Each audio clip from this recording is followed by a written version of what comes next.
Our second salutatory award is presented to Gillian Kate Nguyen Shadrack. Gillian approaches everything she does with sincere zest and commitment. Her talent and passion for learning have led her to achieve at the highest levels, including national recognition as a presidential scholar and also as a member of the National Honor Society. The recipient of this year's John L. Kushki Memorial Award and the French Prize, Gillian's also a Hun Global Studies Scholar, and this spring helped lead an innovative global next term course as a teaching assistant. This poised young woman is a talented whirlwind who just so happens to be an accomplished ballerina with American Repertory Ballet and recipient of the Achievement in Dance Award. She'll be continuing her pursuit of excellence next year at Princeton University. On behalf of the faculty, I'm proud to present this year's Paul R. Cheeseborough Salutatory Award to Gillian Kate Nguyen Shadrack.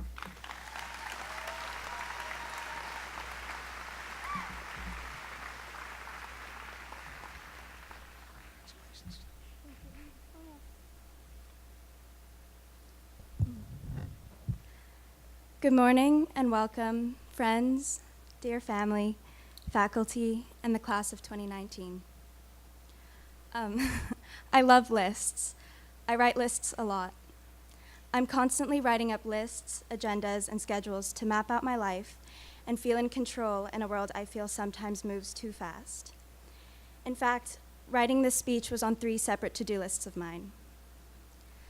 I wrote another one of my many lists in this journal, outlining everything I was to do between making the list and graduating today. AP exams, ballet rehearsals and performances, my capstone project, and so on. And I'm happy to report that I've checked off everything off that list, except for this speech, which, if you don't mind, I'll do right now. Do I have a pen? One sec.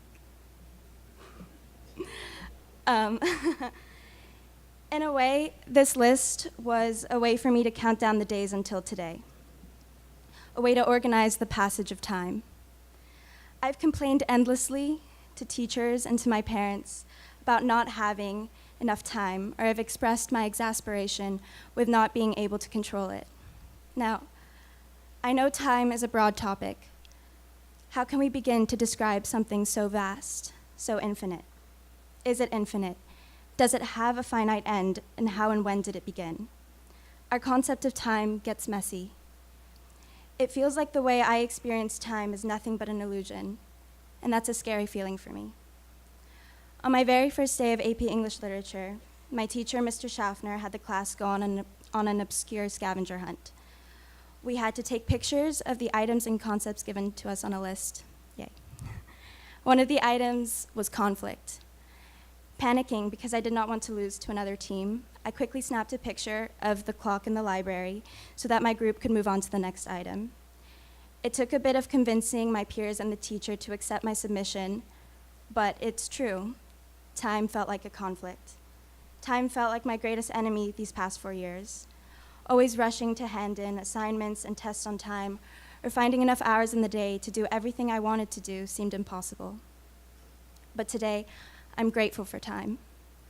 Though I'll miss Hun and everything this community has taught me, I'm glad that the passage of time will move me forward to my next adventure. Throughout high school, as the years, months, days, hours passed, I've come to realize that this time is ours. Though we may not understand it or be able to control it, we can use it. We must. We must use the time we have to do something meaningful, whether that be engineering a new tool that benefits society, or simply offering a smile and kind words to someone who needs it. Throughout high school, I've come to realize that my experiencing of time was not the illusion.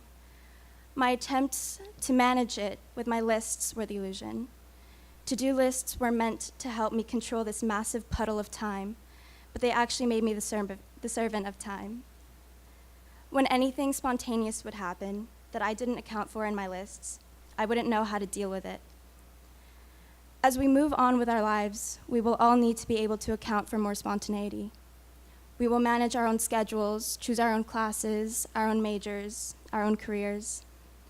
It seems that as life keeps throwing surprises in our way, we'll have to let go of our lists, or at least accept they'll need to be constantly amended. Mr. Schaffner actually suggested I pour lighter fluid on this journal and burn it like Jimi Hendrix at Woodstock in front of you all today. But he didn't want to get fired, so he told me he was joking. But I don't think he was. But instead of causing a fire hazard, I could rip it up in an attempt to be more spontaneous. So I'll just do that. Oh, don't worry, I have 2 extra copies safely tucked in at home, and also a digital copy, and I'm really serious. Anyway, this wouldn't be a proper graduation speech without a cliche quote, so here it is. Shakespeare once said, "All the world's a stage." Our high school experience was our rehearsal. Long school days and seemingly endless assignments have trained us to be refined performers as we embark on our separate journeys starting today. As a dancer, when I get on stage, I can't think about the choreography anymore. I need to rely on my muscle memory and simply let go of my worries to share the joy of performing with the audience. I'm sure it's the same for the actors in our class, who must trust themselves that they have memorized their scenes and lines well enough to perform.